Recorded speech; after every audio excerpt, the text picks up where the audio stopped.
Chapter 10. Your Right to be Rich. It is your right to be rich. You are here to lead the abundant life and be happy, radiant, and free. You should therefore have all the money you need to lead a full, happy, and prosperous life. You are here to grow, expand, and unfold spiritually, mentally, and materially. You have the inalienable right to fully develop and express yourself along all lines. You should surround yourself with beauty and luxury. Why be satisfied with just enough to go around when you can enjoy the riches of your subconscious mind? In this chapter, you can learn to make friends with money, and you should always have a surplus. Your desire to be rich is a desire for a fuller, happier, more wonderful life. It is a cosmic urge. It is not only good, but also very good. Money is a symbol. Money is a symbol of exchange. It means to you not only freedom from want, but beauty, luxury, abundance, and refinement. It is merely a symbol of economic health of the nation. When your blood is circulating freely in your body, you are healthy. When money is circulating freely in your life, you are economically healthy. When people begin to hoard money, to put it away in tin boxes, and become charged with fear, there is economic illness. Money has taken many forms as a medium of exchange down through the centuries, such as salt, beds, and trinkets of various kinds. In early times, a man's wealth was determined by the number of sheep and oxen he had. Now we use currency and other negotiable instruments, as it is much more convenient to write a check than carry some sheep around with you to pay bills. How to walk the royal road to riches. Knowledge of the powers of your subconscious mind is the means to royal road to riches of all kinds, spiritual, mental, or financial.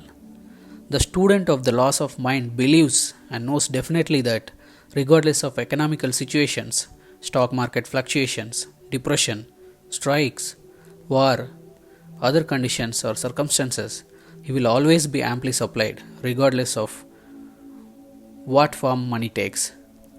The reason for this is that he has conveyed the idea of wealth to his subconscious mind, and it keeps him supplied wherever he may be.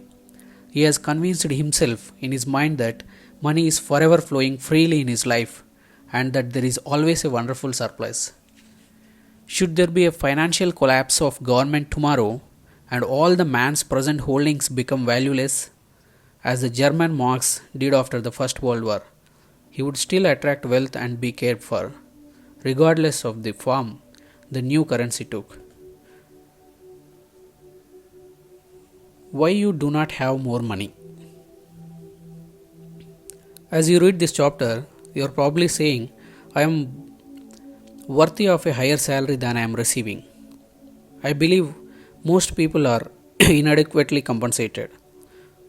One of the causes many people does not have more money is that they are silently or openly condemning it. They refer to money as filthy lucre, or the love of money is the root of all evil. Another reason they do not prosper is that they have a sneaky subconscious feeling there is some virtue in poverty. This subconscious pattern may be due to early childhood training, superstition, or it could be based on a false interpretation of scriptures. Money and a balanced life. One time a man said to me, I am broke. I do not like money. It is the root of all evil. These statements represent a confused, neurotic mind. Love of money to the exclusion of everything else will cause you to become lopsided and unbalanced. You are here to use your own power or authority wisely. Some men crave power, others crave money. If you set your heart on money exclusively and say, money is all I want, I am going to give all my attention to amazing money, nothing else matters, you can get money and attain a fortune. But you have forgotten that you are here to lead a balanced life. You must also satisfy the hunger for peace of mind, harmony, love, joy, and perfect health. By making money your sole aim, You simply made a wrong choice. You thought that was all you wanted, but you found after all your efforts that it was not only the money you needed, you also desired true expression of your hidden talents, true place in your life, beauty, and the joy of contributing to the welfare and success of others. By learning the laws of your subconscious mind, you could have $1 million or many millions if you wanted them and still have peace of mind, harmony, perfect health, and perfect expression. Poverty is a mental disease. There is no virtue in poverty.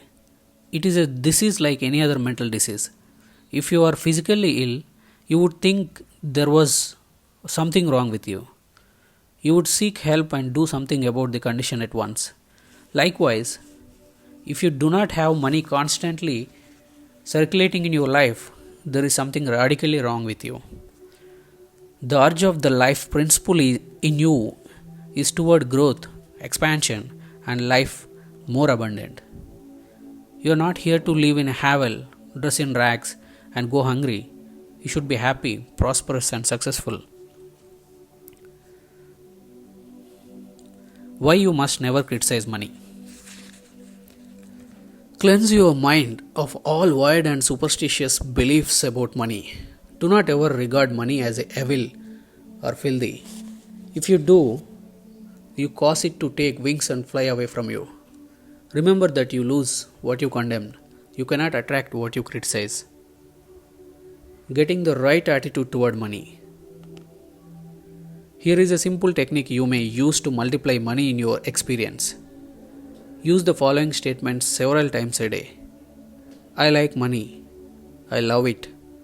I use it wisely, constructively, and judiciously. Money is constantly circulating in my life. I realize it with joy, and it returns to me multiplied in a wonderful way. It is good and very good. Money flows to me in avalanches of abundance. I use it for good only, and I am grateful for my good and for the riches of my mind. How the scientific thinker looks at money. Suppose, for example, you found gold, silver, lead, copper, or iron in the ground. Would you pronounce these things evil? All evil comes from man's darkened understanding, from his ignorance, from his false interpretation of life, and from his misuse of his subconscious mind. Uranium, lead, or some other metal could have been used as a medium of exchange. We use paper bills, checks, nickel, and silver. Surely these are not evil. Physicists and chemists know today that the only difference between one metal and other is the number and the rate of motion of electrons revolving around a central nucleus. They can now change one metal into another through a bombardment of atoms in the powerful cyclotron. Gold under certain conditions becomes mercury. I believe that our modern scientists in the near future will be able to make gold, silver, and other metals synthetically in the chemical laboratory. The cost may be prohibitive now, but it can be done. I cannot imagine any intelligent person seeing anything evil in electrons, neutrons, protons, and isotopes. The piece of paper in your pocket is composed of atoms and molecules with their electrons and protons arranged differently. Their number and rate of motion are different. That is the only way the paper differs from the silver in your pocket.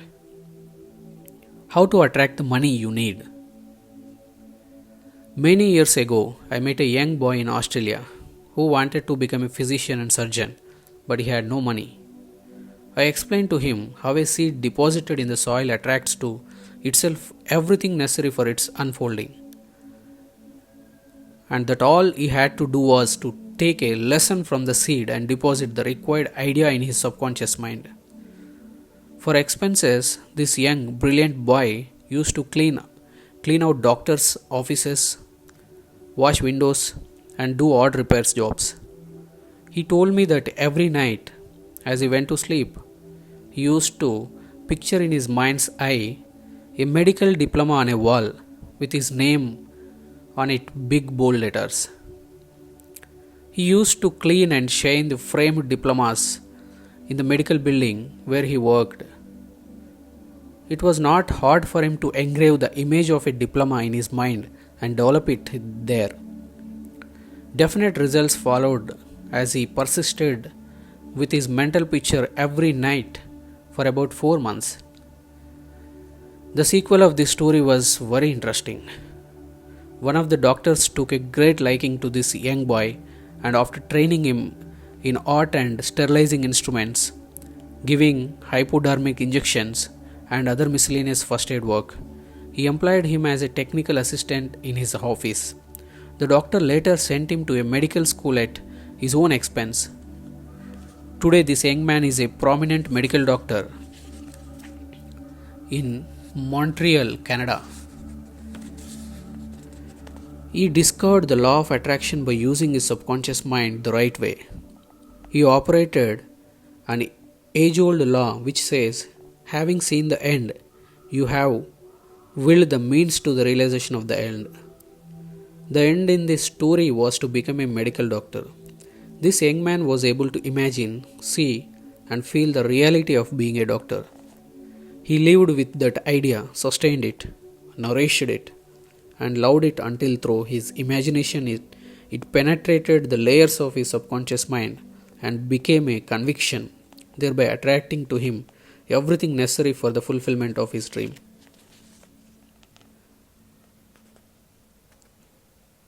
Why some men do not get a rise in pay? If you are working in a large organization and you are silently thinking of and resenting the fact you are underpaid, that you are not appreciated, and that you deserve more money and greater recognition, you are subconsciously severing your ties with that organization. You are setting a law in motion, and the superintendent or manager will say to you, "We have to let you go." Actually, you dismissed yourself. The manager was simply the instrument through which your own negative mental state was confirmed. It was an example of the law of action and reaction. The action was your thought, and the reaction was the response of your subconscious mind.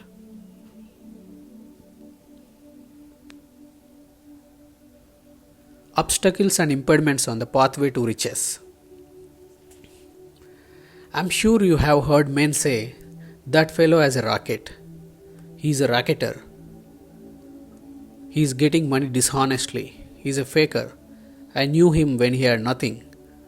He's a crook, a thief, and a swindler."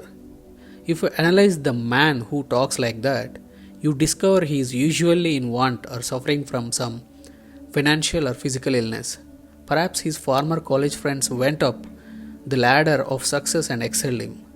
Now he is bitter and envious of their progress. In many instances, this is the cause of his downfall. Thinking negatively of these classmates and condemning their wealth causes the wealth and prosperity he is praying for to vanish and flee away. His condemning thing he is praying for. He is praying two ways. On the one hand, he is saying, "Wealth is flowing to me." And in the next breath, silently or audibly, he is saying, "I resent that fellow's wealth." Always make it a special point to rejoice in the wealth of the other person. Protect your investments. If you are seeking wisdom regarding investments, or if you are worried about your stocks or bonds, quietly claim, "Infinite intelligence governs and watches over all my financial transactions, and whatsoever I do shall prosper." Do this frequently, and you will find that your investments will be wise. Moreover, you will be protected from loss, as you will be prompted to sell your securities or holdings before any loss accrues to you. You cannot get something for nothing. In large stores, the management employs store detectives to prevent people from stealing. They catch a number of people every day trying to get something for nothing. All such people are living in the mental atmosphere of lack and limitation and are stealing from themselves peace, harmony, faith, honesty, integrity, goodwill, and confidence. Furthermore, they are attracting to themselves all manner of loss such as loss of character, prestige, social status, and peace of mind. These people lack faith in the source of supply and the understanding of how their mind works. If they would mentally call on the powers of their subconscious mind and claim that they are guided to their true expression, they would find work and constant supply. Then, by honesty, integrity, and perseverance, they would become a credit to themselves and to society at large.